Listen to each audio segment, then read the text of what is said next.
குடியரசு துணைத் தலையங்கம். கல்பாத்தி பிராமணர்களை விட வெள்ளைக்காரரை மேல். கல்பாத்தியில் தீண்டாத வகுப்பாரென்று சொல்லப்படும் இந்து சகோதரர்களை அந்தத் தெருவில் நடக்கக் கூடாதென்று 144 தடை உத்தரவு பிறப்பித்தது பற்றி, இச்செய்கைக்கு ஸ்தல அதிகாரிகள் பொறுப்பாளிகள் அல்ல என்றும், சென்னை கவர்ன்மெண்டாரே இச்செய்கையின் பெரும்பாகத்திற்கு பொறுப்பாளிகள் என்றும், அதிலும் ஸ்ரீமான் சர் சி.பி.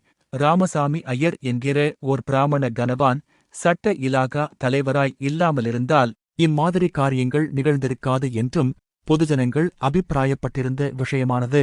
இப்போது அடியோடு போய் என்று சொல்வதற்கில்லாமல் ஸ்ரீமான் சத்தியமூர்த்தி சென்னை சட்டசபையில் கேட்ட கேள்விகளினாலும் அதற்கு சர் சி.பி. ராமசாமி ஐயர் அளித்த விடைகளினாலும் இருக்கிறது. அதாவது, பாலக்காடு மாஜிஸ்திரேட் 144 உத்தரவு போடும்படி கவர்ன்மெண்டார் தூண்டவில்லையானால் கவர்ன்மெண்டுக்கும் பாலக்காடு மாஜிஸ்திரேட்டுக்கும் நடந்த கடித போக்குவரத்துக்களை காண்பிக்க முடியுமா என்ற கேள்விக்கு சர் சி.பி. ராமசாமி ஐயர், அந்த கடிதப் போக்குவரத்துகள் இரகசியமானபடியால் காட்ட முடியாது என்று பதில் அளித்திருக்கிறார். பாலக்காடு மாஜிஸ்திரேட் கல்பாத்தியில் இவ்விதமான உத்தரவு போட வேண்டிய அவசியமில்லை என்று ஒரு சமயத்தில் வெளியிட்டிருக்கிறாரா இல்லையா என்று ஸ்ரீமான் சி.ஆர்.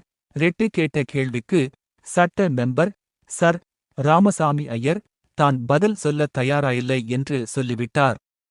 இந்த கல்பாத்தி விஷயத்தில் என்ன செய்வது என்பதைப் பற்றி கவர்ன்மெண்டை பாலக்காடு மாஜிஸ்திரேட் அபிப்பிராயம் கேட்டாரா இல்லையா என்று ஸ்ரீமான் சசி பூஷண ராவ் கேட்ட கேள்விக்கு சட்ட மெம்பர் ஆம் என்று சொன்னதோடு, பொது நன்மையை உத்தேசித்து வெகு காலமாக நடந்த வர்த்தமானங்களை வெளியிட தாம் தயாராயில்லை என்று சொல்லிவிட்டார்.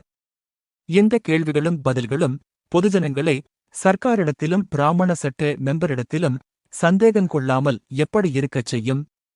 இந்த இந்திய பிராமணர் இருந்த ஒரு ஸ்தானத்தில் ஸ்ரீமான்கள் எம்.சி. ராஜாவோ ஆர். வீரையனோ இல்லாமலிருந்தாலும் கூட ஒரு வெள்ளைக்கார மெம்பராவது இருந்திருப்பாரானால் இம்மாதிரி சம்பவங்கள் நடந்திருக்குமா என்பதை யோசிக்கும்போது பல காரணங்களுக்கு பிராமணர்களை விட வெள்ளைக்காரர் கொஞ்சம் மேலென்றுதான் தோன்றுகிறது.